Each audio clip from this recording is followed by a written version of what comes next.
Hey, this is Sandy. And Randy. And we're here on AT Corner. Being an athlete trainer comes with ups and downs, and we're here to showcase it all. Join us as we share our world in sports medicine. Welcome back to another episode of AT Corner. For this week's story episode, I think we have a very fitting way to end National Athletic Training Month. That's what I was going to say. Ooh, see, we're on the same wavelength. Yes, we are going to be talking about... transition to practice, something that every athletic trainer has to do. You know what? That's true. Everybody has went through that weird transition phase. But the crazy thing is, because the profession has changed over the years, obviously some people are going to go transition from a master's program, which is obviously most recent. Some people are going to transition from a bachelor's program like you did, Randy. And some people are, as they would say, not so much of a transition from the internship route. Yeah, that's true. Ooh, what a spectrum. I wish I would have put in something on the questions of kind of like if people kind of had a thought of the different transitions and how they were different. Yeah. Yeah, that's true. But I guess you don't really know. I mean, I think that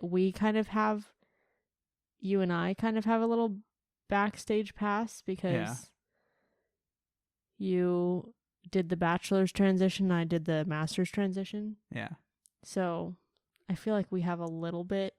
I mean, I feel like it's pretty close. I feel like our transitions are fairly similar-ish. No. As far as like being an AT, because like when you come out, like I feel like the content that we learned was very similar. So it's not like, I don't know. That was my perspective, kind of seeing it. I mean, granted, I had the benefit of, being a bachelor's, like it was easier for me to gain experience because of like, the grad assistantship was still possible. And that's exactly what I'm saying. Yeah. You had 2 years of a grad assistantship and I was thrown to the wolves. But I mean, from like a clinical standpoint, like the actual... No, I'm talking about actual transition. What is going on? Yeah, I feel for the master students coming out now because when I make it sound like it was so long ago, but like when I, became certified and entered the workforce, we still had the grad assistantship route, and that was a great way to pay for your masters. I mean, granted, there were some places, like I was very lucky at where I did my GA ship. Like they did a great job of taking care of us. So like we were pretty capped on like, hey, 20 hours. And if your team was practicing late at night, but you had class, like the full times would take your practice. And like they told you, hey, we're paying for your school, so you're going to school. Whereas, I'm sure you ask GAs from maybe some larger Power 5 schools, maybe it wasn't like that. I don't think I realized you only did it was 20 hours a week. Mm-hmm. I don't think I realized that. Yeah. I mean, yeah, we were kind of on campus all the time anyways because of class, but... Right. But yeah, literally the actual clinical aspect, it was only about 20 hours a week. With 14-hour a day, not a day. The track meet. 14-hour track meets every week. The track meets on Saturdays, we would have to kind of sometimes account for those. Yeah, those do take a long time. Yes, I was out in the rain for 14 hours. What a time. You were. I think we were. Yeah, we were. You were out there.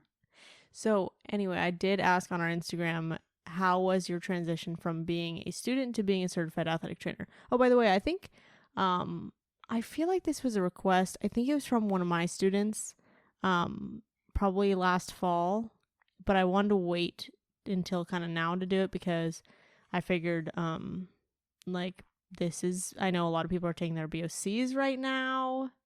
Yeah. It's National Athletic Training Month. One of my students is taking it, I think, Thursday? Yeah. Yeah. Oh, I said that like I knew, but no, I don't know. What a time. Yeah, but like the window's open right now, so I figured this would be a good time to get this in. And even if you're not transitioning to practice, kind of like just reminiscing on... Oh boy, memories. How that was. But anyway, I did ask, how was your transition? And I was kind of expecting this to be a little bit more one-sided. Okay. But most were actually average. I mean, what do you like? I mean, what do you expect when you first come out? Like, I don't know. Like, I thought it was gonna either be like bad, like Okay. people were like, "Oh my It was goodness," hell. yeah, right, or like the complete shock of the profession, right, or like, "Oh, I was so worried, but it's actually way better than I thought." That's what I kind of thought people Yeah, were gonna go with. I feel like average.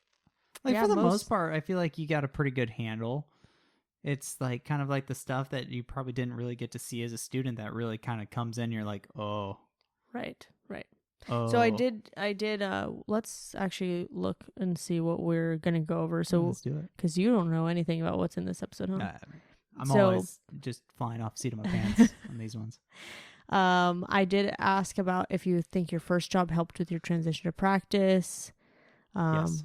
I asked about the best part about being a certified athletic trainer versus being a student. So many best parts. But I also included the opposite. The best part about being a student and best part about being certified. Nice.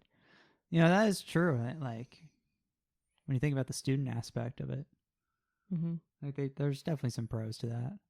I mean, me being certified, no, Would you go back? No, definitely not.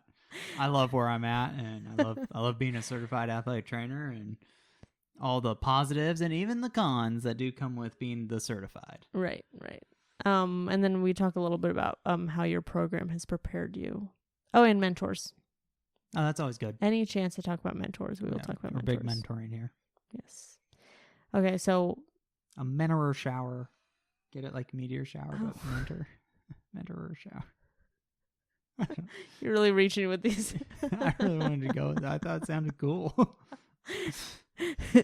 So it wasn't my best work, okay? So going back to this poll, do you think your first job helped with your transition to practice? Only 9% of people said not at all. That's bummer. The rest were 55% yes and 36% in some ways. Mine's yes. Mine is yes. Mine's a solid yes. Yep. I learned a lot as a grad assistant. Tell me about your grad assistantship. I guess tell them about your grad. It was a really cool experience. Yeah, that first year, that was a tough one. It's just, especially being like, I mean, granted, anytime you have your own team after being a student is tough, but I had the joys of track. So we had about 80 athletes. So, yeah, trying to balance all that, and yeah, it was stressful. And like, again, now you're making the decisions. Right. So, but I think that second year is like I really started to feel that groove, like being able to manage the, like the coaches and like, you know, letting them feel heard and like trying to like communicate with them better. And then also managing like getting kids to the doctor and like stuff like that, and trying to be ahead of the game instead of being like, I think a lot of it is like when you first get into being a certified, like I feel like everything's reactionary because you don't necessarily know like how to be proactive on some things. So like I learned a lot about being proactive, being prepared for like, this kid's probably going to be like a medical red shirt, so we should probably start the ball now instead of like later. Like stuff like honestly, it's all the admin stuff. Actually, that's what a lot of people said. Like I think it's like the practice part. Yes, like you're still trying to like hone your skills and like the art of athletic training, of course. But you honestly, you still do that when you're 100%. Like we're always still doing that. Right. But like for the most part, like you're like you're going to keep people alive. Right. And we're going to make like positive impacts on people. Right. Right. Of course, like we said, we can always get better at it and stuff like that. But I think the admin side, like you're just not fully ready for what that all entails, because like even if you get a taste of it, I feel like it's different when it's on your shoulders. Yeah, it's different when it's on your shoulders. I don't know how you would really even teach it in school. Like obviously you get the concepts, but like some of the admin stuff that like you do, especially as you go into higher roles, it's like how do you teach someone to do that? Right. You know? So it's so specific too, because like I can teach you how to do an insurance claim form at the community college if you work with our insurance company. Yeah. But if you go anywhere else and they don't use that insurance company, or if you go to any other setting, like it's gonna be different, which is why I think that it's hard to teach that. Yeah. And honestly, that's only like a small snippet of what like Right. the admin process is, right? There's Right. like data, like being able to track data on like injuries and like value stuff like that, or also just from an aspect of like policies and procedures, like how do you communicate that, hey, our policies and procedures need to be updated or needs to be created, right? Maybe you're at a new place that doesn't have any. Right. I think, or talking to administrators, like sitting on a meeting with other administrators and being able to advocate for the needs of the department and the student athlete. You don't really get taught that. I have had a couple of great administrators who have had our students be able to sit in on some of the meetings. Oh, that's cool. Yeah. When my co-head and I were negotiating stuff, or not like salaries, but like kind of like policies and or I can't remember what specifically, but I remember there was a topic that we were kind of like going back and forth in for a while. And so we were like, okay, well, we got to go on this meeting. And so we just brought our student in with us, and they were able to see that. And then we debriefed about it afterward. Yeah. But you don't get that everywhere. No. Or also having to manage a meeting and practice all at the same time. Yep, I've had those. I used to be at women's soccer practice with a meeting in my ear. Usually the athletes knew I was on a meeting when they saw the AirPod, and I was like talking to myself and like, oh, he must be meeting. So our first story is from Joe C. He said, my first year certified, I covered wrestling. It was something I was nervous about and never wanted to cover in my career. It was my first time dealing with coaches that got under my skin. I love that. I didn't understand the wrestler mindset at all. I eventually understood that this would make me grow professionally and as a person. I wanted this relationship to work. Something clicked. I knew I had to let my wall down to understand these individuals. Once I understood the coaches, the players, and the mindset of a wrestler, I was able to build these relationships, and my job as a certified got much easier when working with the team. I was also just not prepared for all the skin fold and hydration tests. But you get really good at this as time gets on. And you get really good at skin conditions. Oh, I bet. You know what? I liked this one, and I put it first because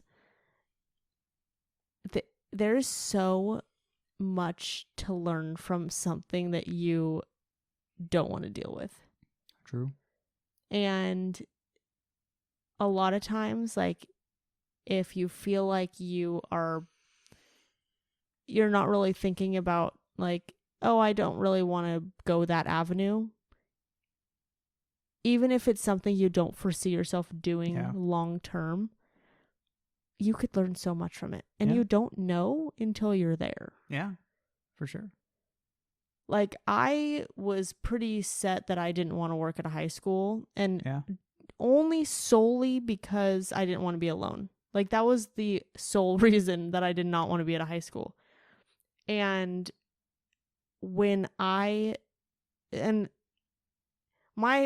like transition story is a little bit odd because my immersive rotation is what my first job was. So it was, that transition was like super easy, especially because I got certified. Like, I took my BOC and passed like super early into my immersive. And so they just kind of started treating me the same as when I got certified. So honestly, like, that transition for me, I don't really count that transition because I feel like it was kind of the same. And it was a non-traditional setting. It was in performing arts. So just like that, it was just like, I don't count that as my transition practice. What I really count is when I went off on my own. We moved 2 hours away from home, and that's when I started working at the high school. And that's when I started actually getting more like autonomy. That was my own everything, independence, my decisions. And I was really nervous because even though like I felt like I had a good handle and like emergency scenarios are like my strength, I was just nervous in like the evaluation and like, who am I going to fall back on if, I don't know what's going on. And, that's what I was worried about. And I feel like And some of these stories are going to share it too, but when you have to make the decisions yourself, my confidence skyrocketed. Yeah, 100%. I was not a confident student at all. Mm-hmm. And going and become certified, especially being alone after I did not want to be alone. Yeah. Because I was like, how am I going to grow? Who am I going to learn from? Yeah. If I'm alone. That's what I was. Yeah, it's true. Especially after seeing you go through your GA. Yeah. And having people to, like, in your corner. We were moving, so, like, even, like, any mentors I had, I'd have to call or text, other than Randy. Yeah.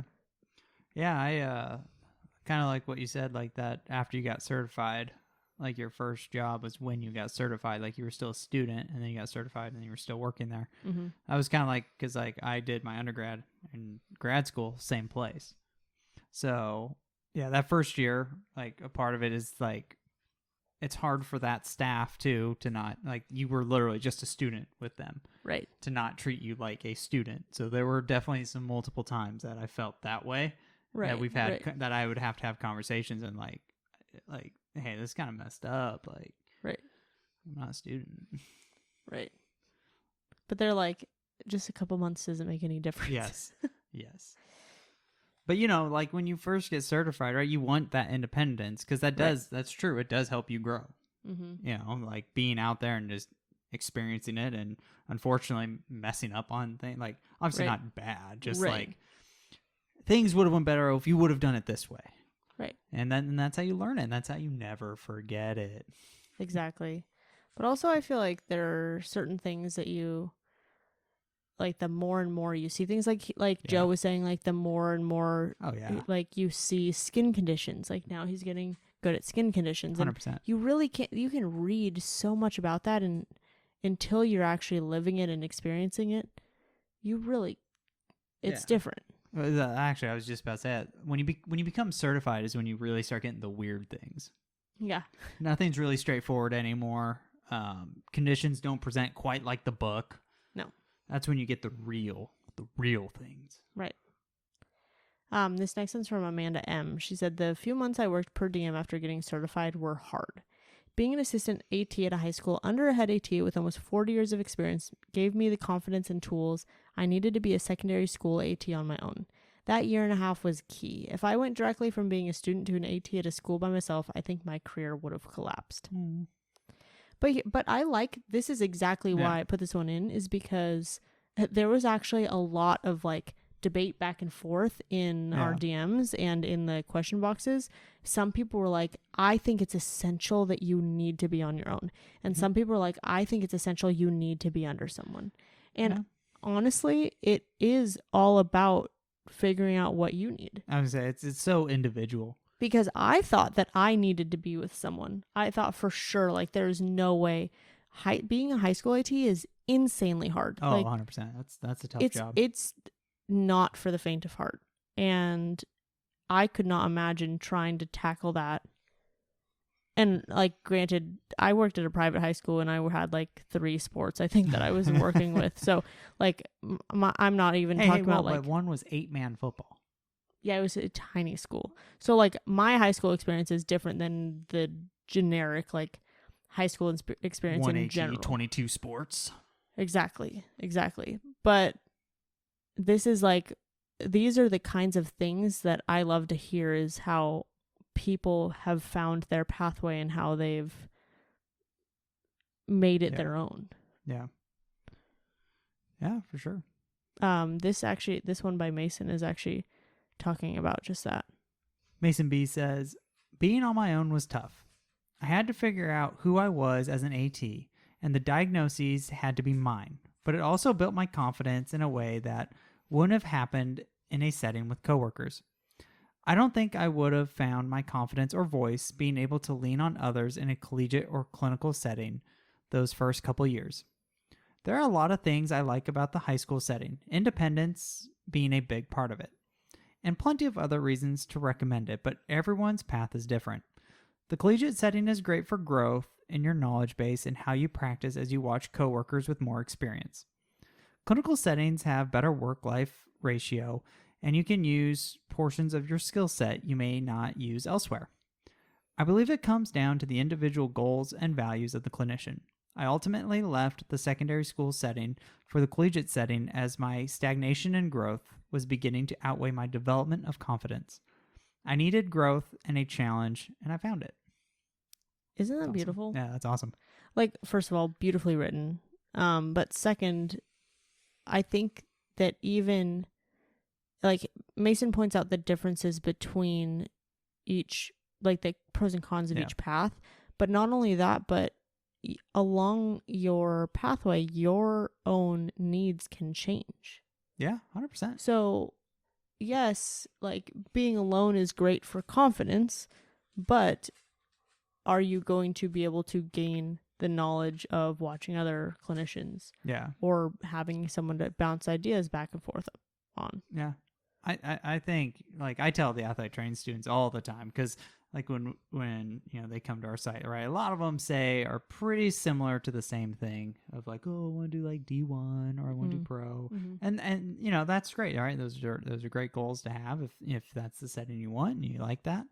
But I always tell them, I'm like, because they always have like the, well, you know, community college seems cool, or maybe secondary school, right? Or they'll be like, oh, I'll maybe start at D1 and then kind of go there. And I tell them, look, I think, I mean, I'm biased because I've had the experience, but I'm like, you should definitely like experience one of those levels. Like, it is kind of cool because you get to see a lot of different things, a lot of resources, and like it really helps kind of shape, you know, your philosophy, and it gives you an interesting skill set, you know?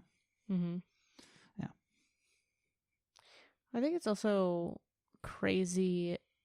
I never experienced a D1 setting, but it's crazy to me, like, coming out of school, the amount of pressure that some D1s can put on you. Oh, goodness. Right. And, you know, sometimes that shapes people and sometimes it doesn't. Yeah. But it's, I mean, again, it's like you have to figure out what your own needs are. And I was going to say, and that's another thing, you know, what you learn too is what kind of lifestyle you don't like. Exactly. Right? Like, no, I don't need to be available at 9:15 p.m. for a call. No. Right? Like that. Or until you do it. Be starting taping at like 4:30 a.m. Right. No. No. That sounds terrible. You want to read this next one from Codey S? Codey S says, I'm currently at my first AT job out of grad school. It's been a great experience thus far. I've had the opportunity to work with an emerging sport in the NCAA, women's triathlon. Oh, that's cool. I didn't know that was an emerging sport. Yeah, I didn't know that. That's really neat. I have already learned so much. It's nothing like you'd expect. My coaches are very supportive, and my sports medicine team is always available to help me. I reach out to my mentors every so often, mostly when I hit something I'm stumped on or when I'm planning on implementing something I want to establish in my department that wasn't there before. I've always had a confidence problem, so that is a constant battle I fight within myself. My sport incurs a ton of chronic injury, so I'm constantly trying to find ways to combat ways my athletes can continue to participate, but also get better from their injuries. It's all about figuring out, like, you do something and you're like, oh, that was too much. Or you do something and you're like, okay, maybe I could do a little bit more. Yeah. It's like finding that balance. And the thing that sucks is it's not the same balance every single time. Yeah. But the more and more you do it, you get a better idea of the art. Exactly. It's the art of athletic training. Exactly. We have we have a couple of GAs. Yeah, GA life. So I was debating whether or not to put these in because I know that GAs aren't really the biggest thing anymore. They're kind of gone. But there are new things like fellowships or kind of internships that are kind of replacing the GA. Or part-time. Now a lot of schools are doing like part-times. Right. To be what used to be the GAs. Right. Christina S says, I think being a GA really helped. I agree. I feel that. It was so helpful because I had so many people to help me and teach me in my first year. I couldn't imagine being a new certified at a high school. I'd be so lost. High school to me is a different beast, and if you can master that, you can work anywhere. I think that's true. 100%. I feel like that's true. I feel like more people need to understand that. Yes, I think different beast is a good description of it. Mad respect for the secondary school ATs out there. I did have 2 clinical sites at high schools, which helped to give me a lot of autonomy. My preceptors were super chill. My program also had mock interviews, and I think the practicals were helpful somewhat for real-world situations. I personally do think those also helped in my transition and really helped with confidence and better evaluations. You want to read the next one too? Yes, this one's by Anonymous. Being a grad assistant was the best decision I could have made to continue developing as a professional and building autonomy. Was fortunate to have great ATCs to work with during that time who I continue to keep in contact with today. I personally had such a great experience. It's a bummer new grads now won't get that same opportunity. I worked several sports my first year. I did football with another GA and the head AT, then swim and dive and softball solo. Ooh, that's a workload right there. Mm-hmm. Second year, all solo volleyball, swim and dive, and softball. Mostly autonomously, but had a lot of support from the full-time ATCs. If I needed another set of eyes, really helped me develop professionally from being able to work on my own. But I also had the structure of a well-developed athletic training program. Head ATC has been there since the late 80s. Wow. That's a culture right there. The culture has been set. Right. That's crazy. That's wild. Mm-hmm. Yeah, man. The GA ship was nice. I liked my path, but again, some places the GAs definitely were taken advantage of and put in a lot of hours. Some people do like 60 or 80 hours a week. Yeah, that's crazy. I was definitely jealous of your GA ship because I feel like I struggled, honestly, not with the high school, but with the per diem work. Just like Amanda was saying. Yeah. Per diem is freaking tough. It's really hard. You have no idea what you're going to walk into. You really don't. Like, the respect for an AT varies, let alone if people even know what that is. Also, too, like, obviously, you're seeing this more now than kind of, like, it wasn't as mainstream, like, a few years ago as it is now. But, like, even like, umpires and officials for these youth sports are stopping youth sports. Like, they don't even want to do it anymore because, like, they're getting yelled at, they're getting mistreated. So that's the same thing that happens to these ATs that work youth sport per diems. Mm-hmm. Per diem work's tough. Honestly, it's not easy. I think I want to say most of my emergency situations were from per diem. Yeah, you're right. Also, from another standpoint too, about like the GA ship thing is like that I saw, and that like again now it's getting a little bit better because of all the other opportunities. Was like, how are you supposed to get a job? Like yes, a lot of these jobs would be like, I struggled with. Oh, you need work. You need this many years of experience, but you just got certified. Right. So they would hold that against you. When the GA ships were, at least that was the benefit. Hey, you worked for 2 years. Right. And like also moving away from home, it's not like you have that background of, hey, I did this as a student, or, you know, I have this network. It's like my network is a little bit far away. Yeah. Not too far, but, you know. Yeah. So you don't have that to fall back upon. So then you're basically going out there against people who have like 3, 4, 5 years certified, who are way higher than you in the rankings. Yeah. Because everything needs at least 2 years of certification. But with a GA, with a GA ship, you get that. Yeah, you hit that. So GAs are a special unicorn. You know what? It was. It served its purpose at the time, and now the void has to be filled, you know, with what's happening in the future. Like you said, the fellowships and part-time work. And right. So speaking of emergency situations, Kayleigh S says, I became comfortable quickly as a certified because 2 hours into my first shift as an ATC, I was at a soccer tournament working per diem and had a kid get kneed in the temple. Love that. Out cold, unresponsive for about 7 to 10 minutes. And when he came to, he had no idea where he was or what happened. He ended up being life-flighted due to neurological symptoms being present. The entire EMS call was over, and I didn't even realize how cool and calmly I handled it until after the ambulance was already gone. One way to get comfortable quickly. Yeah. Wow. Mm-hmm. Just a few hours into the shift. Seriously. Welcome to it. I feel like that's how it works, is you stress about injuries and you stress about emergency scenarios until they happen, and you're like, oh. Wasn't too bad. Oh. I could do that again. Yeah. Yeah. I feel like you can't explain it. You can't think about it. You can't explain it. Don't talk about it. Just do it. Speaking of don't talk about it, man, dude, one of my students earlier in the semester, every time he came in the room, like, oh, it's pretty quiet in here. Why would you say something like that? No. Not funny, dude. He's just trying to get you more hands-on experience. Yeah. I guess. Okay, so next thing we kind of talked about was mentors and their role along the way.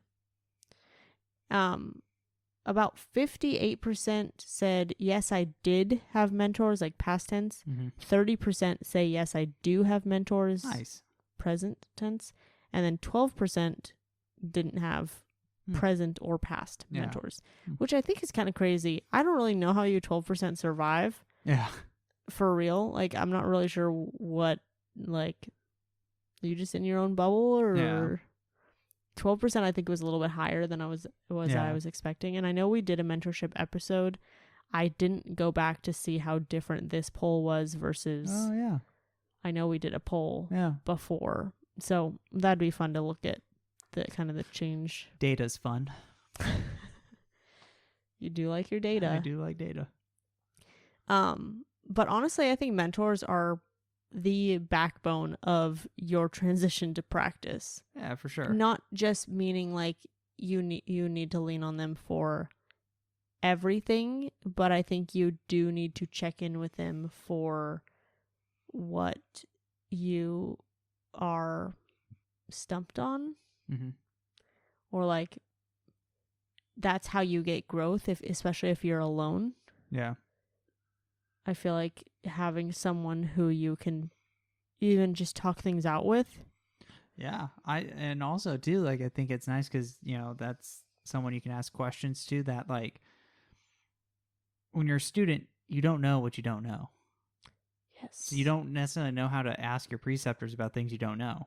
But when you become certified, now you're knowing the things that you didn't know, like all the admin stuff, or like how would you handle the situation. And now you can actually articulate that. Right. So that's where mentors are great, because now you can actually like go more in depth on some of the stuff that's just not book athletic training. Just like, how do you do this job? Right. How do you do this? You want to read this one from Jesse? Yes. Jesse F says, I love my mentors. 10 plus years in, and I still connect with them a few times a year. They provide perspective, guidance, and when things get tough, you know you have someone to bounce ideas off of that you trust. I wouldn't be where I am without the people who helped me. It's not always the knowledge or the communication. Sometimes it was purely being able to watch them interact with patients, coworkers, coaches, and other providers. That. Yeah. 100%. Ooh, that is true. Like their system. How do they like to do things?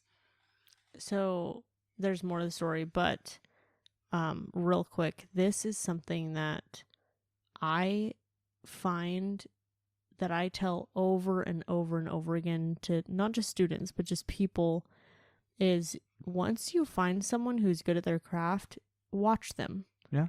And learn from watching them, because we, especially as students, are so focused in like, okay, I have to figure out me and how I'm going to do this, when we forget that we have people in front of us who literally already did that process and have already figured it out. And you can go and you can watch and you can figure out how they're doing it. Yeah. And you can take what you like and you can leave everything else. Yeah. And ultimately, it goes back into what you're doing. Yeah, for sure.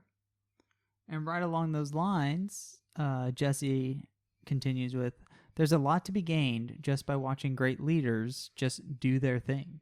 Mm-hmm. Which is, like, yeah, that's true. And see how effortlessly it is. Mm-hmm. But also it does help give you perspective too. Is like when you start going into those roles and like you just see, like, now you're engulfed in how busy like your mentors were and like in that role. And now you're like, wow, now I see what their day was like. Right. Like when in my position, like, you know, kind of being like in a supervisor role, right? You don't realize how many meetings you have. Right, And now I'm right. like when Mama Max would step out of the office all the time because, like, a meeting, or I got a meeting here, I got this meeting. You could see how that's the reality. Yeah. Right. I feel bad. I feel bad when, like, my students are kind of hanging out in the ATR and I'm like, all right, we did some teaching, like we did whatever. And I'm like, all right, guys, I'm going to go back in the office. Like, I got to get some stuff done. I got to get paperwork done. Right. I wish I could be out here and just hanging out here, but. The fun parts of athletic training. Right. Jesse continues with, 2 of my mentors are preceptors. The rest are head ATs or coworkers where I formerly worked. I kind of think mentors are everywhere, even after graduating. You just have to be open, and before you know it, someone comes into your life who positively influences or helps you. So I also like that part because I feel like so many times we're like, how do we find a mentor? And sometimes people are like, well, I just don't really connect with my preceptors. And okay, like, that's totally fine. Like, just because you spent some time with them in a schoolly organized fashion, like, you don't have to necessarily have them be your mentors. Yeah. But some of my biggest mentors are people who I've worked with. Yeah. People who I just met, met at conferences. I've met one of my biggest performing arts mentors is someone who I just met at a conference. I'm trying to remember. Because she had mentioned something. Maybe I overheard her talking about working backstage, and, you know, just struck up a conversation, and then I was like, okay, let's have lunch. And then you were boom, good at that. We were. You know, you just have to figure out what you need, and that was what I needed. Yeah. So you were good at doing that. Your networking skills are pretty good. Thanks. Yeah. So you really don't have to find someone who's just your preceptor. Like, it could be literally anyone. It could be your classmates, because they're going to have different experiences than you. Yeah, for sure. I remember, my class, we always would bounce ideas off each other and stuff like that. Right. I mean, as much as it is beneficial to have someone who's kind of gone through it a little bit more than you. Yeah. It's also beneficial to have people, like, I mean, I learned from people who are younger than me. Yeah.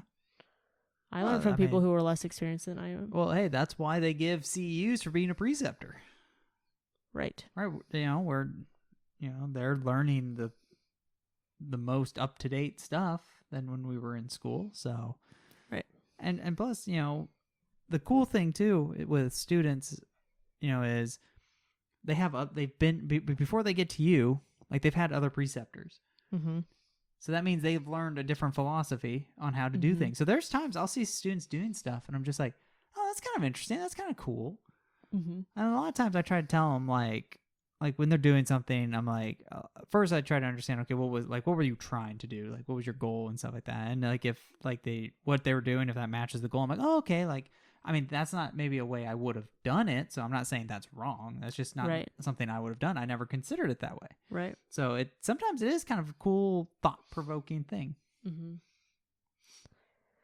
And then our last mentor story is from Kayleigh S. I had the best freaking mentors. I started out at community college as a terrified athletic training student with Lori Ray. Lori was able to somehow find confidence that I had been stowing away for most of my life and helped me grow into a great first-year student. So, real quick, this actually, I feel like there's a lot of students struggle with confidence. Yeah. And I feel like there's usually a moment that you kind of click over and you realize like, oh wow, actually I feel a lot more confident now. Yeah. Like there is something, it's either a person, it's either an experience, it is a change in your responsibility, something that, or some people said like a differential diagnosis. Yeah. That, or like a correct injury diagnosis, boom. And all of a sudden it just changed for them. So if you are feeling like you are not a confident student or even not a confident clinician, it's going to change. It will. And, I think also some of it is just the nature of being a student, all right? Like everything you do basically has to run through your preceptor to varying degrees, whether you like are you have to let them know before you do it, or if it's just a check-in thing, you're reporting constantly about patient care. Right.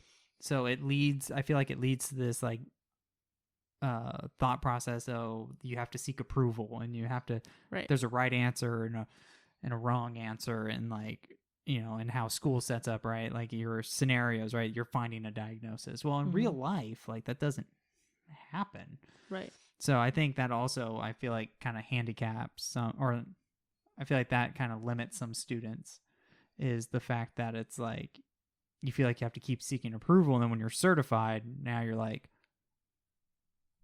I don't know who to turn to. Who's going to tell me I was right? Right. Or like, who's going to say like, oh, well, maybe we should do it this way, because now it's you who has to be the one that has like, well, maybe we should do it this way. Right. That's where I think students also get like caught up. Yeah. I know when like I ask my students before depending on where they're at in their program. For example, let me say like a first year. Before you do what you're going to do, I want you to tell me the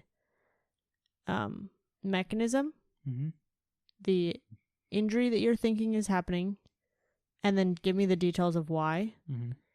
And then that's good. So then, okay, now we have like an injury we're like working with, because then it also strengthens their like, okay, this is what happened. Yeah. And this is like the injury that occurred because of it. So like if they say like, they inverted their ankle and they have a high ankle sprain, I'm gonna be like, okay, like does that make sense when you put it in those terms, right? And then we create a problem list. So that's like, okay, well, what are they dealing with? Pain, swelling, weakness. Okay, so now we have to find something to address the pain, something to address the weakness, something to address the swelling, right? So I feel like that, like, some students view that as like, oh, you're telling me what to do. Yeah. And some students view that as like, oh, it's strengthening my skills. Yeah. When in reality, most of the time, I'm going to let them do what they come to me asking. Yeah. Or if it's something like, oh, they just got injured and we're going to put heat on it. Okay, let's think about why this. And so really it's like you feel like as a student, you're like, oh, I feel like I'm being judged and being told that I'm wrong, when in reality, like, that's just part of the process of strengthening your skills and your knowledge. I would say, yeah, it's true. For the most part, yeah. Anytime they come up with an idea, like, we're gonna do that idea. It's just I'm gonna throw something in that I think is gonna be more, like, not more benefit. I'm gonna throw something in that's gonna help enhance that goal that they want to do. But that's the thing too, is I feel like if they come to me and they're like, oh, like, I'm thinking about doing this, and I'm like, okay, like I think that we're gonna cup. Okay, let's talk about cupping. Do they still have cup marks on them? Like, I don't really know if that's a really good idea for them to do today, but here's what I would do, and then we could discuss. Yeah. Because even that process, that's the observation that I was telling you, or that we were talking about earlier, is, oh, in this situation, now the next time that I see someone that, oh, you know what, I think they'd benefit from cupping. You know what, actually, we had this discussion earlier. My preceptor has done this before, so maybe I can take this into this new situation and see if that kind of works. Because that's just a new experience for you. Yep. It's so hard not to personalize it, though, and be like, oh, this is just my preceptor telling me that I'm wrong. Yeah. Yeah. Or my preceptor telling me that I can't do what I want to do. Yeah. There's a reason why, unless you have a super controlling preceptor, there's a reason why they are, I don't want to say telling you. There's a reason why they're throwing in some input. Right. And that's the thing is there really is an art, like we talked about, to this practice. Yeah. And so your preceptor is not going to always be right either. But that's true. Then you start using your communication and your negotiating skills that people don't feel like they got in their program. Yeah, you know, that brings up a good point, because I've definitely had, like, when I was a student, preceptors that, like, there were just some things philosophy-wise that I didn't really like for me, and I found success in doing it slightly different, you know, and so same thing, right? The way I do things, one of my students, you know, may not 100% feel like, oh, that was I feel like I could do it a better way. And that's what this is about, right? Like, I hope the students, like, kind of, like, pick and choose different philosophies from us and not try to be 100%, because there's only one Sandra. There's only one Sandra athletic trainer, like what she can do, you know, and that's what makes it special. That's what makes it unique. So hopefully each student that comes out just takes bits and pieces of her philosophies and just being a carbon copy. So anyway, back to the story. Jamie Jenkins, my now boss, Kayleigh says, also joined the team of certifieds and helped me become more comfortable in my position as a student. In my second year as student, I did even more rotations with plenty of amazing people who continued to help me grow into a well-rounded student. After I graduated, I was able to apply at the community college and become a certified, where it all started. About 2 months after I started and about 4 months after I graduated and became certified, I ended up in a pinch having to take over and become interim head for my boss while she was on maternity leave. That was a great experience and allowed my confidence to grow on a level that I don't know it could have in any situation. My best advice to students out there is to hop into whatever you can and be proactive. Get comfortable with being uncomfortable, even though I know you've heard that too many times to count. It's true. Athletic training's about being adaptable. It's my catchphrase. Is that true? Yep. You heard it here first. Yes, that is by a very wise clinician. It's really true. I think that kind of goes back to the first story that, from Joe. That's just like, you don't know what situation you're going to be in. Like, as much as he didn't want to be in wrestling, like, as much as I thought that I didn't want to be in high school, as much as Kayleigh didn't expect to be in a full interim position. Like, that kind of happened to me at the community college. I had, for a month, I had been pulled up to full-time just because one of our coworkers was leaving for some family stuff, but that was really beneficial to me. And that was not like right when I first got certified, but it was still when I was working part-time, so helpful. For sure. So kind of transitioning kind of in the last section is more about programs. And do you feel like your program prepared you for the real world? Ooh, interesting. I mean, I would say yes. I think there's a couple different ways people took this. So like, for example, this first anonymous one, they said, I didn't have the confidence to do it on my own. I knew my stuff on paper, but lacked communication skills with coaches. What and how to tell players about their injuries was another thing I lacked. So it kind of shows you like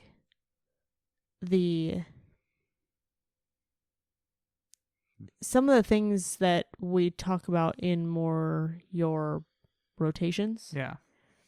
Do you feel like you had like well-rounded rotations, and how much of this falls on preceptors and rotations, and how much of it falls on your book smarts and your like what you learn out of a textbook? You know what I mean? Because both are essential to success. Oh, 100%. Is you can have a preceptor who's really great at evaluations, but if you don't have that book background, it's gonna be different. Yeah, for sure. And then another one from Jennifer T. So much of this profession is experiential in nature. We are given the tools, but it is what we do with them that matters most. 100%. And again, it goes back to the art. The art of athletic training, right? The art of medicine just in general, right? It definitely, I think the book stuff is like a foundation, and it's just, again, the tools in your toolbox, but it's the way you apply them and how you build off of that is what, dictates your practice. Right. And that's why it's called practice. Every day is practice. Exactly. And I feel like a lot of students are so nervous to transition to practice because they feel like they have to know everything. Yes. But you really you can't.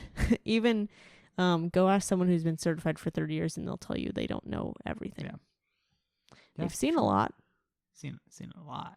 Seen a lot. Right. Also, I feel like, and we didn't talk about this yet, but I feel like your confidence, and at least from what I've experienced personally, but also just from what I've kind of seen and kind of heard other people talk about too, is I feel like you first get certified and your confidence skyrockets. If your confidence skyrockets, then that's the point where it skyrockets. It feels really good. Because you're like, I'm not under a preceptor anymore. I don't have to, like... I'm the captain now. Yeah, I don't have to please anyone. I feel really good. And then it drops when you realize that you don't know anything. Yeah. Where it seems like you just don't know anything about athletic training anymore. Right. And I don't think that it drops to the point that you're at a student level. Yeah. But it significantly drops, and then you kind of start building that back up realistically. The profession tears you down to build you back up. Yes. Hey, you know what? That's how soreness works, and that's how we get gains. So gains. We're all about gains. It's the exact same thing, right? All about gains at AT Corner. So we got another anonymous one if you want to read this one. Anonymous says, I wouldn't say I wasn't confident to start, but I was just thinking the other day with all the experience I gained that everything just comes so natural now. I'm just so much more sure about myself and comfortable than when I first started. My program was great with focusing on special topics including admin, budgeting, third-party reimbursement, emergency situations, professional workshops, and interview skills. We had a special topics class that would focus on various subjects. Sometimes there would be a guest speaker on a topic, etc. As far as confidence, I would say since the beginning, I've always put a lot of emphasis on communication. Even when I've been wrong when it comes to a diagnosis, etc., I always explain my line of thinking or why I think something. I think providing that information and education helps earn trust and over time has actually helped build confidence. I think my confidence is connected to maintaining great communication and bed, or should I say, feel-side manners. Yeah, that's true. That's fair. I think that's important because, there's nothing worse than when you, go to the doctor and the doctor hits you with oh, it's this. For sure it's this. Mm-hmm. And then, doesn't care to, take in anything else or other differentials. Nope, it's this. And then it ends up as being something completely different. Right. Right. That kind of hits you like, oh man, this guy's kind of messed up. All right. So I like that, just being able to hey, here's why I think it is. And then when that patient or, athlete starts talking about oh, well, could it be like this? Having that conversation, oh, well, it could, but here's why I kind of don't think it may not be. And sometimes it's okay to be I'm not 100% sure on this one. Mm-hmm. It might be this, but we're going to have to dig in a little bit deeper to find that answer. I mean, just today I sent someone for an x-ray that I didn't think that it was fractured. Yeah. Actually, I still don't know. We're waiting. TBD. But there were too many things that didn't allow me to feel confident having this person walk away without getting an x-ray. Yeah. And so I explained that to them, and I'm like, listen, I don't know if this is fractured or not. My fracture tests are positive, but my fracture tests are not an x-ray. Yeah. So there are a lot of things that are telling me you need to go get this further imaged, but it doesn't necessarily, just because I'm sending you for an x-ray doesn't mean that we're 100% dealing with a fracture. Yeah. Also, school's paying for it. Yeah, just get the picture. That is what too. Yeah, that's true too. Like when I'm talking to students about, again, diagnosis, like again, they're like, I think just with like how school is and like, like scenarios, like, right, they're always trying to find the right answer. It has to be right 100% of the time. Right. And it's like, you're putting like unfair pressure on you, because even when you go to a doctor, right, someone who went through medical school, and then if they go into a specialty, right, has had a residency, fellowships, all like years of advanced medical training. Mm-hmm. When you send them to, when you send an athlete or when you go see the doctor, right, yeah, they'll do the clinical test, but what else do they have the advantage of? They have like imaging, right? They can do an X-ray. Oh, we'll do an MRI, right? So they're not just making they're making a diagnosis with all this information. Well, we're being asked is to make a clinical diagnosis based on our hands and what we see, what we feel. So no, we don't have X-ray vision. Mm-mm. Hey, we're pretty good with our hands. We're pretty good with our feel. But, it's okay to just be like, hey, you know what? I just don't like the way this is feeling. Let's just get a picture. Well, I had someone who was positive on all the meniscus tests, and we thought for sure it was like some sort of like bucket handle tear or some sort of meniscus, but ended up being a cartilage injury, and you can't really tell the difference in like in the clinic. Yeah. Until you get that imaging. So honestly, we're going to treat it the same way. So I feel like as a student, there's a lot of emphasis put on the diagnosis when really you just have to figure out you have the right body part, and you got to figure out that their symptoms, and you start treating their symptoms. And as long as you know when to refer and when not to refer, which line you kind of ride. Yeah. And along those lines, is going back to like the X-ray. I feel like a lot of people like beat themselves up about like fractures, and like if they send someone for an X-ray and the X-ray was negative, and they're like, oh man, like no, you sent it because you you didn't feel right about it, right? And now you can have confidence for sure, or like pretty for sure, like probably 95% confidence intervals, that's not fractured, right? Whereas if you delay it, and you're just like, no, I don't think so, and you wait too long, and then all of a sudden it comes back fractured, you're like you kind of left that time of like unknown and like beating yourself up and stressing yourself out. So there's nothing wrong. It's also HIPAA to give out injury information, so it's not like you need to have that diagnosis other than for the athlete who's going to see doc if it's something significant, or if it's like significant that needs imaging, or if like you're not exactly telling the 100% injury details to even your coaches. Yeah. So I feel like we put a lot of emphasis on diagnosis, but we really don't need to. Yeah. Yeah. Another thing that before we get into the next like part is talking about preceptors, and some people were like, man, I wish that my preceptors were more like, let me do more. Or some of them are like, man, I wish that my preceptors kind of guided me a little bit more. Because there's both sides. We got a lot of people who said one of kind of each side. I feel like you kind of actually have to there's a reason why you don't just have one rotation. Yeah. Like, you have to have your preceptors who are more guided, and you have to have the preceptors who give you more autonomy. Like, you're never going to have a preceptor that kind of, not never going to have a single preceptor, but like, you're not going to get it all from one preceptor. There's a reason why you have multiple rotations. Mm-hmm.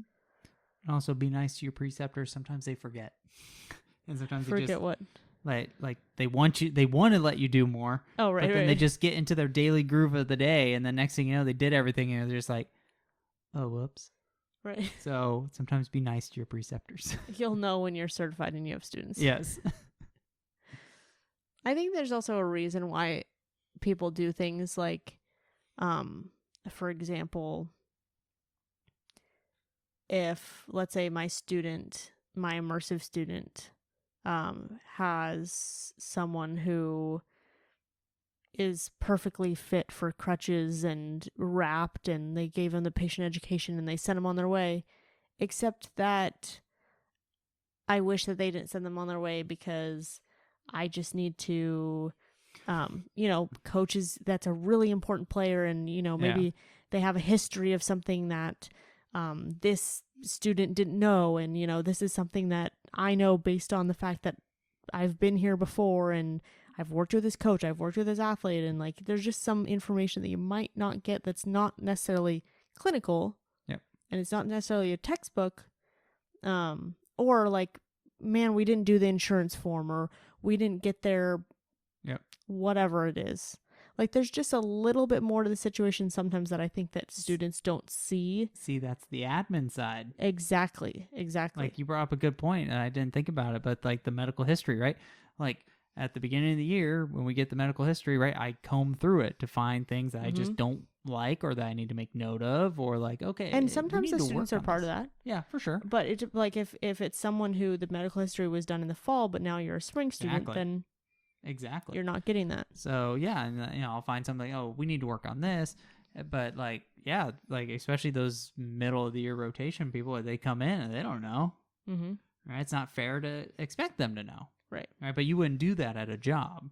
Right. So that's the tough part, right? Like those tasks are so job specific that it's like the athletic training students, we're teaching them on how to do other aspects of the job that doesn't sometimes get considered. And like, yes, they did everything they were supposed to as far as crutch fitting goes, but it's those fine little things about athletic training. Right.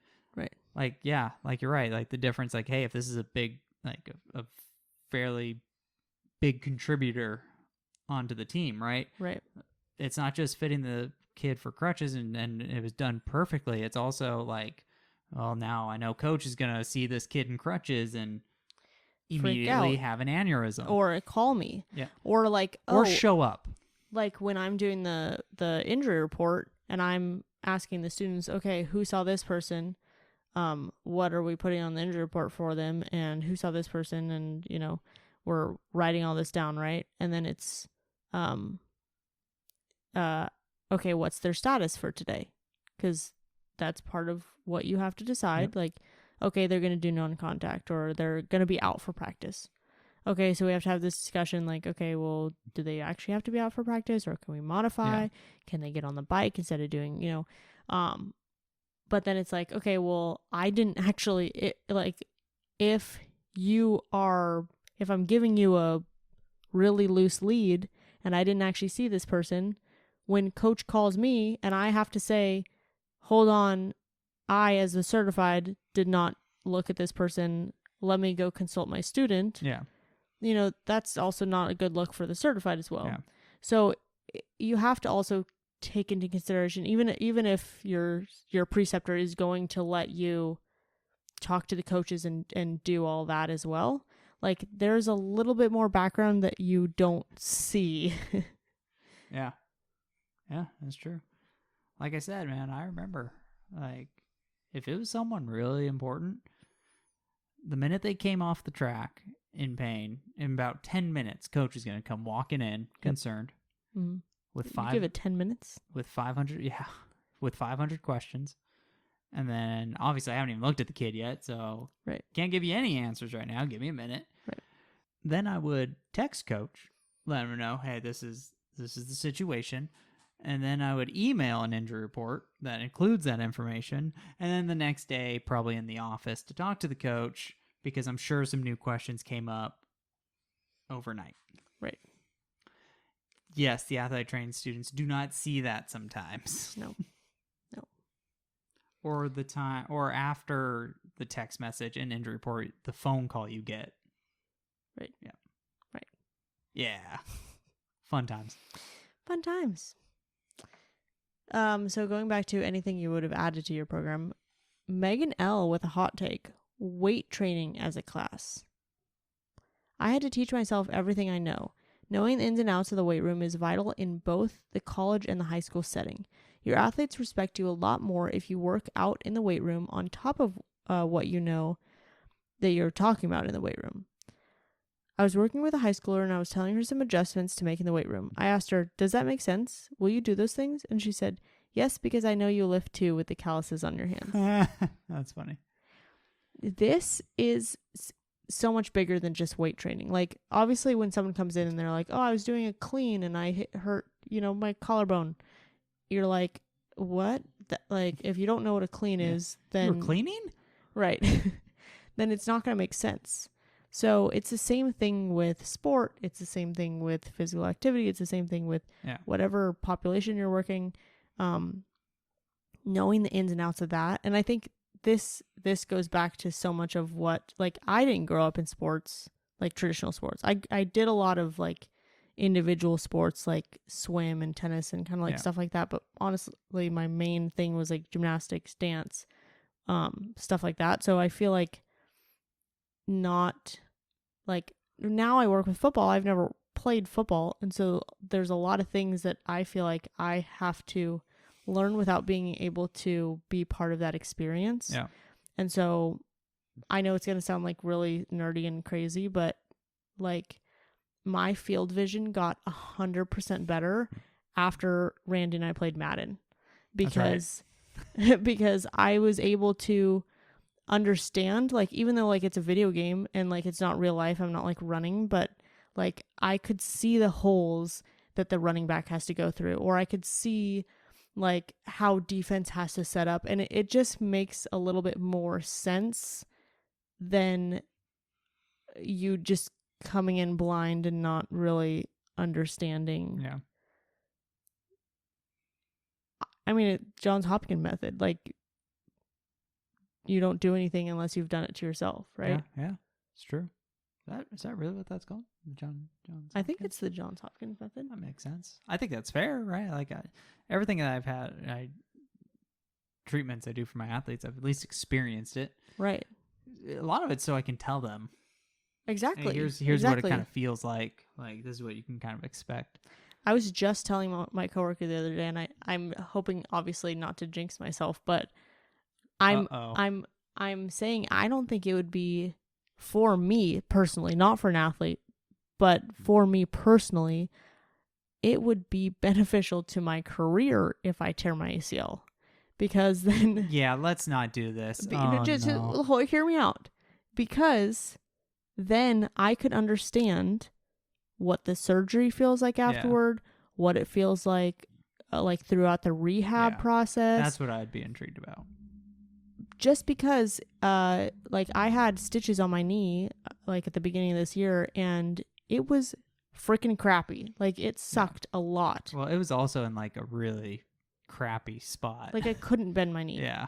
So that really sucked. And, of course, being stupid, I decided late, like, in the process, that I wanted to rock climb. So, I know. But things like that, like, I wouldn't have I understand, like, how that feels. Yeah. Right now that I've been through it. Yeah. Same thing, like, I injured my shoulder, and then the first thing I did was go to the athletic training room and try all the different modalities. Like, oh, let me try the cold on this machine versus this machine. Yeah. Let me try the stim on this setting versus this setting, because I'm actually in pain, so I can actually feel what it feels like. Yeah. That's a big thing. It's powerful. It's not something that I'm saying you can add to a program necessarily, but when I remember that when I got into my program, we did an interview to get in the program, and one of the questions they asked was, what is the thing you think you're going to struggle with the most? And I said, knowing the ins and outs of some of the sports that I haven't experienced. And some of the people in my interview were like, oh, that's like not that important. And I go back to that all the time because of how important it is. Back to the weight training part. Another thing is like exercises. Like, it helps expand your just your thought process on exercises. Like, so you can have like a deeper like selection process of what exercises you want to do. I have to say, man, like I don't know how it is for like other programs, but like for ours, like strength and conditioning, like the strength and conditioning class was a part of our program. So like learning strength and conditioning principles, because that can help with rehab, especially later rehab, but also understanding that side of it, because maybe you work with strength coaches and now you kind of understand like, where their philosophy is coming from, or like, even if you don't have a strength conditioning coach, right? Kids still lift. So if you're, having an idea of, well, why are we lifting this way? Or like, hey, yeah, that sounds all right. Or like, oh, no, I don't think we should do that anymore. Maybe we should change that lifting style. All right, so at least it gives you an idea, because like a lot of these places, like you're the only healthcare professional on campus, Right, or at right. least the only one who knows really about athletic and activity performance. Right. So you're going to be the one who gets the questions about like supplements and like lifting techniques and stuff like that. So at least having at least some baseline of knowledge, I felt was very beneficial. Mm-hmm. Do you want to read this next one by Alison B? Yes, Alison B says, being the first AT at a high school my first year out of postgrad, I wish someone in school had reinforced, you get to make the decision, not everybody else. Ooh, that's true. Mm-hmm. And teaching that you have to choose your battles as an AT. Yes, 100%. Not everything has to be a battle. I have learned that too. Allison continues, because I chose all the wrong battles. Melting face emoji. I do feel like I've gotten better at it now. For me, it's a lot of, is it the situation that makes me feel this way or the person? Big. I think choosing battles comes with experience, but also deciding what is worth your mental time. Not great advice, but it's what I feel like. I think it's great advice. It 100%, especially as you start going into like more admin generated roles or like leadership roles or managerial roles, right? Again, a lot of meetings, which means it's a lot of battles that are in front of you to choose. Mm-hmm. And I think, yes, it is very important to say, what hill am I willing to die on? Okay, but you also have to understand. I think this will also help put it in perspective of why ATs deal with so many battles. Because no one else is looking out for the safety at the forefront. Yes. That is literally our job. 100%. And that is some people's nemesis. Yes. So that is why we're always going to have an uphill battle, because that's not, even though people care about safety, it's not the priority most of the time. So some of those things aren't going to align. Until it becomes the ultimate priority. Right. So you kind of have to figure out what hills you want to die, hills you want to die on. Right. That sounded really weird when I said it slow. But yeah, you can't have every battle or you really won't last in this profession. And also too, another consideration is like, if you're battling everything, right, I feel like sometimes it makes it less likely for you to get the bigger battle that you really want, because now you're just the complainer of the group. Right. But it's true. Like I feel like we are in the position, of course, to think for the, like you said, like the forefront of student athlete wellness and safety. Mm-hmm. And I think that's why for me, like, that's why it's always important to me that like I remind them that I'm here for the student athlete. Mm-hmm. Because it's true, in situations like that, they don't have their voice being said. All right, like like this, like looking at like even like larger NCAA schools going through like this conference realignment. We have like now schools traveling basically from West Coast to East Coast. Like that decision, I'm sure student athletes were not in the room when that decision was made. So what is going to be the consequence health and safety wise, So right. I think that's what, again, that shows where our thinking is, and where, again, everyone, of course, is going to say they want safety for their student athletes, but how much of a quote unquote priority on that list for other people in that room could be debated. Right. So just in the rest of the question box, people wrote they want more gen med, imaging, more paperwork and insurance claim processes, strength and conditioning course, hosting and planning events, job interviews, non-traditional setting rotations, which I know some schools do a non-traditional setting. Yeah, they do. Imaging. So I feel like yes and no on imaging, because I feel like it's not like we would diagnose off an image. Yeah. So like it's helpful to like, maybe it would be helpful within like an anatomy class. Yeah. to see. I like it because like it gives me my bearings of when I'm looking. Like we're taking an imaging class right now, and it is insanely cool and like I think it's helping a ton. But I think just I'm playing devil's advocate as far as like program versus continuing ed.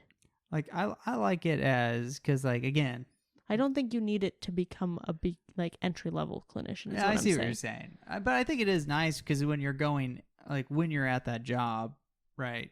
Again, you're gonna be handed the disc and you're gonna look and yes, but we keep adding more and more. Yes, that is so much pressure on athletic trainers. Like honestly, athletic trainers now, as a master's degree, you can't fight me on this. Believe that they are taught so much more than even the bachelor's and the internship route. Oh yeah, like even just from look at the Codey standards, right? That's what I'm saying. Is like the standards now Yeah. are insane compared to like where they ever have been, and it's not just because they're changing, like they're updating standards, but they're adding standards. And the standards that are out now are even like more strict than the ones that I had to deal with, and so I can just imagine like down the road how that's going to continue. Yeah. It's just gonna like the profession keeps adding more, which is great. Like I'm not fighting it. It's a good I'm thing. just saying like there's it shows how skilled so much in this. Yes. Yeah, for sure. Yeah, no, like I said, I think from a standpoint of getting your bearings, and I think it can help like if we're questioning like an image or like if we're questioning like I'm not saying it's not helpful. But I'm saying why as an entry level, because again, you're going to be in those positions, and I think it would help to be like if you went to go see some random doc, and they got the imaging, but we're kind of like not really going anywhere, like you're not progressing like they should, like being able to at least have some like, oh well, what about this? This kind of looks weird, and then kind of asking your physician, hey, here's the disc, here's where I kind of see something weird. I don't know. I feel like that'd be a little helpful. So some physicians are really great. Like one of my team physicians previously would like send us an image and then be like, do you see this right here? Like he would call and be like, do you see this right here? This is like whatever itis cool thing in the bone. That I'm like, I've never even heard of that. But they did. Right. And so like that helped. And obviously like if you go to a doctor's visit, like you can see the doc point out and show you things. So 100%. That's only as much as you're getting.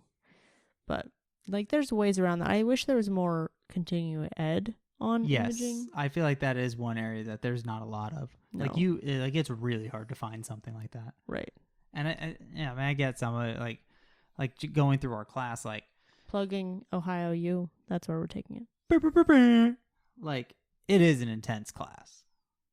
It is. It's an intense class. So, like, I see that being hard, too, as, like, a continuing ed, like at a conference or something. Like, I don't know how you would necessarily structure it, Because it is intense, like, what we're going through. No. Yeah. Yes and no.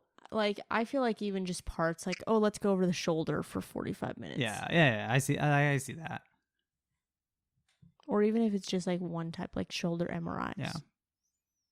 I think that's one thing too, like that's lacking is like we talk about diagnostic ultrasound all the time, and it's really cool. I really want to start using it, but it's like we talk about it and how useful it is, but I feel like there's not really anything out there about. Okay, here's how you actually read it.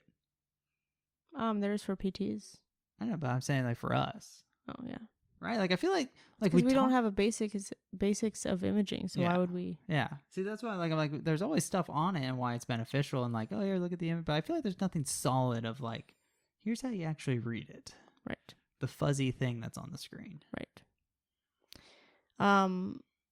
So people did ask, like some people did have some of these things, like they did have extra gen med stuff. They did have job interview stuff. Have strength and conditioning. So some of the stuff you can also get from your preceptors. You could just like ask. Yep. And I know like we always say like you don't know what you don't know, so it's hard to like ask. Like, if you don't fully understand an insurance claim, it's hard to, like, ask when you would do one or, like, how, so, stuff like that. But job interviews, this is something you can also do with your preceptors. That's something that my former co-head instilled in our site. So we would host mock interviews with our students, and I think they went really well. Like, that's cool. We would look at their resume and their cover letter, and we would highlight it for them and kind of change some things and tell them why. And of course, again, cover letters and resumes are really tough because they are also very subjective. Yeah. So you want to find someone who's kind of applied for a lot of jobs, not just applied, actually. I would find someone who has hired a lot of people, because it's different what they are looking for. 100%. You know what they're looking for, right? Yeah, 100%. But yeah, job interviews, like mock interviews or stuff like that. You can, if your program isn't doing it, you can find ways to do it. I think we're on our last story. Okay. So this, I think it's a good one to end on. It is. It's an anonymous story. Is there anything you wish you knew, or some tips for others transitioning to practice? Ooh. There are so many ways to be a great AT. Everyone has their strengths and weaknesses. I came from a program that was very strict in terms of athlete to AT relationships, and we were watched super closely with how we interacted with our teams we worked with. It was a very stressful environment where not everyone was able to be themselves. I immediately felt more comfortable when I became certified and working my first job. I do understand students need to have supervision and guidance, but I think some of the supervision came off more like smothering our individuality. We all need to learn the same skills and have core knowledge base, but our soft skills and personalities are really what make you thrive as an AT. And I think now that I practice on my own, it is one of my strengths that I'm easily able to build long-lasting relationships with my student athletes where we laugh, joke, and enjoy our time together. Yeah, I feel that. So I think basically it's the soft skills that she's talking about. Okay. No, keep going. I was just going to say, yeah, I mean, that's true. That's, again, it goes back to the art of being an athletic trainer. Mm-hmm. And yeah, I think that's one of the things, those quote unquote soft skills that people kind of tend to overlook. And again, it's like something that's a little bit hard to teach. Yeah, it is. But something that you can observe. Yeah, for sure. So we do have, like I talked about before, best parts about being a certified and best parts about being a student. Or like what you miss, like what certifieds miss about being a student. I think that's something that we should highlight, because I feel like when you're a student and in the grind, it's kind of like, yeah. So we are going to put that up in our Facebook group, facebook.com/group/AT Corner podcast. Mm-hmm. We'll also put up some things that students submitted that they are scared about to transition to practice. Interesting. And maybe in the comments we can address some of them and how. Ooh. So if you see something that people are scared about transitioning to practice, I'm only going to pick out a few. Then we can maybe try to address those in the comments. I think that'd be helpful. Nice, yeah. And then we have some exciting announcements, I think, coming out tomorrow on our Instagram. So make sure you follow at AT Corner Podcast. It is a CU announcement, so check that out. We are doing every other episode as education or stories. This one was a story episode. Next week is going back to our education. I think we have one from last summer from our Houston trip. From Sports Medicine Broadcast and Memorial Hermann update. Sports Memorial Hermann. And each time I think of that conference, that was fun. It was really fun. It was a good time. It was a good time. So yeah, I think the biggest thing is just make sure that you have mentors and try to find what works best for you, not what works best for everyone else. And it gets easier. It does. It gets easier. Yeah. It's the bottom line. Yeah. Clinical bottom line. There you go. You got anything else, Randy? Nope, that's perfect. Thank you for helping us showcase athletic training behind the tape. Bye.